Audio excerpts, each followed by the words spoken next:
เลยทีนี้พี่น้องเอ๋ยเพียบเลย4-5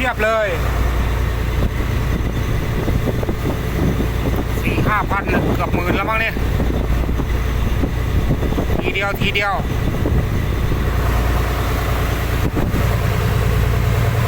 ยบเลย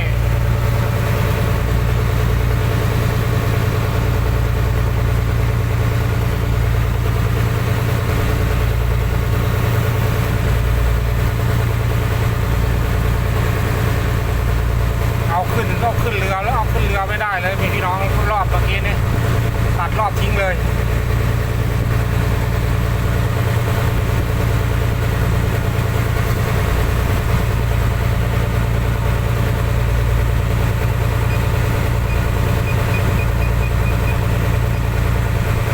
วันที่10 ตุลาคม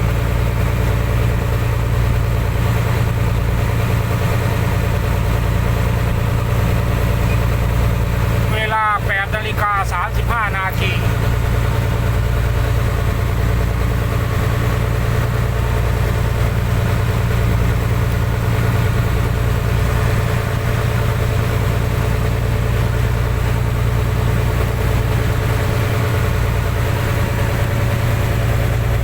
เทียบเลยพี่น้องเอ๋ยเทียบเลยโอ้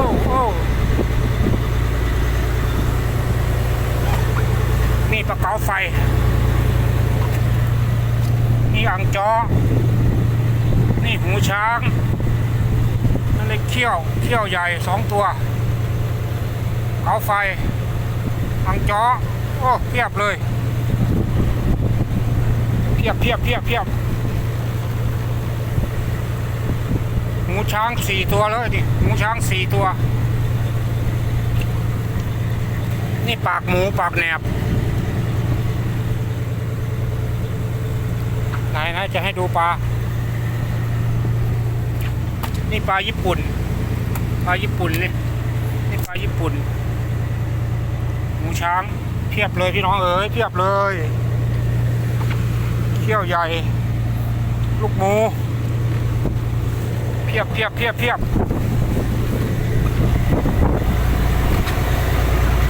เลยพี่น้องเพียบเลย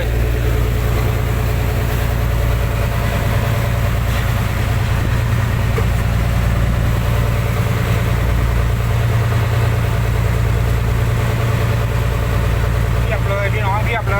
ยหลายตังค์เลยเกือบ10,000อยู่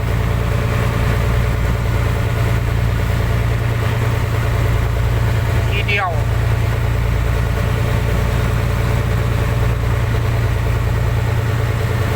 ไม่มีแดดนะ8:30แล้ว8:37 นาที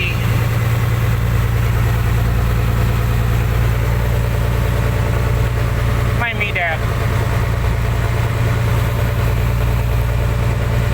ครับอย่าลืมกดไลค์กดแชร์ให้ด้วยนะครับ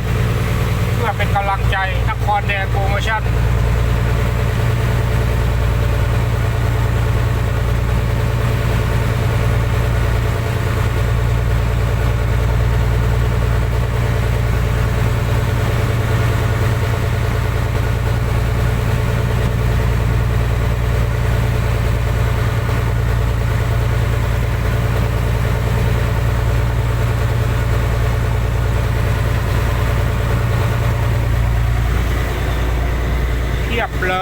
เพียบเลย